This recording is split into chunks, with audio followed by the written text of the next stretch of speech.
మా నేను సన్యాసంలో కలవడానికి పోతుండా. నువ్వు ఆల్రెడీ సన్యాసివే కదరా. సన్యాసుల్లో కాదు మా సన్యాసంలో. ఎందుకు? నాకు ఊరు పిల్లలు ఇచ్చేటాడికి కనిపెట్టంలే, మీరా చూసి చేయలేకుండా ఉండారు. అసలు మీకు నాకు పెళ్లి చేసే ఇంట్రెస్ట్ ఉందా? ఇప్పుడు బాగానే సంపాదిస్తున్నావు కదా, ఉండు ఏదో ఒకటి చూద్దాంలే. సన్యాసుల్లో ఎందుకురా కలుస్తావు? పో ఇంట్లోకి పో. లేదులేమా, ఆఖరికి నాకు కింద పని చేసే వాళ్ళు కూడా పెళ్లికి రెడీగా ఉండరు. వాళ్ళదేమో జాబ్ అంట, నాదేమో వ్యాపారం అంట. నాకేమో పిల్లనిచ్చేదానికి ఊరికి ముందు రావడంలే, మీరు దాని మీద పెద్దగా ఇంట్రెస్ట్ చూపించడంలే. నా కింద పని చేసే వాళ్ళు పెళ్లి కార్డులు తెచ్చిస్తా ఉంటే తల ఆడబెట్టుకోవాలో అర్థం కావటంలే. నేను చూస్తానని చెప్పాను కదా. అపో మీ మీద అంతా నమ్మకంలే నాకు. Phone 1 month later.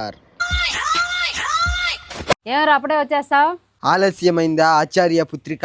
మా నాన్న పేరు ఆచారి కాదు, మునివేల ఆచారి. టాపిక్ డైవర్ట్ చేయబాకో. అయితే మరి ఎందుకు వచ్చినావు? కాశీలో ఘోర తపస్సులో ఉన్నప్పుడు నన్ను పిచ్చోడు అనుకుని రాళ్ళతో కొట్టినారు. అవునులే, పిచ్చి కుక్కను కొట్టినట్టు కొట్టున్నారా?